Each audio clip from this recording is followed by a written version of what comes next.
ઘણીવાર અમે વિદ્યાર્થીઓને ભણાવતા હોય ને તો ઘણીવાર વિદ્યાર્થીઓને કહું કે વિષયોનું રિવિઝન કરવું બહુ જરૂરી છે.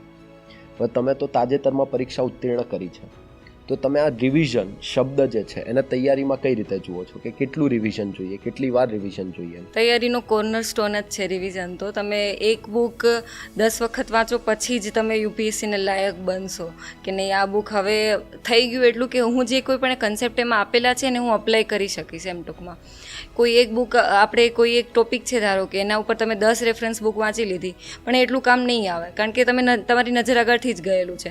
ગઈકાલે જનરલી આપણે વાંચ્યું હોય આજે પણ યાદ ન હોય એવું પણ બનતું હોય છે. એટલે રિવિઝન તો મસ્ટ છે.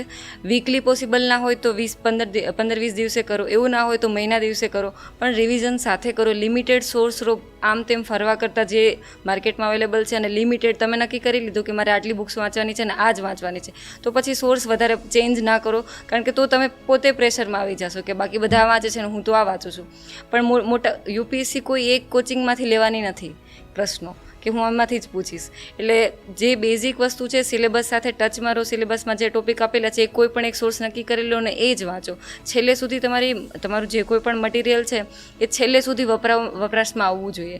નોટ્સ બનાવીને પછી એને મૂકી નથી દેવાની, એને સતત આપણી સાથે રાખવાની છે. એટલે એક નક્કી કરી લો અને એને જ વારંવાર ફરતા રહો. પછી એવી કોઈ નવી માહિતી મળી ગઈ હોય કે આપણે ટેસ્ટ આપતા હોય અને એની આન્સર શીટમાંથી કોઈ નવી મળી માહિતી તો એ પોતાની જ નોટ્સમાં એડ કરી દો.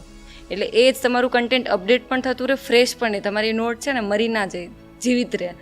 એવી રીતે એમાં એડ કરતા જાઓ, પણ એ સોર્સ લિમિટેડ રાખો અને વધારેમાં વધારે રિવિઝન કરો.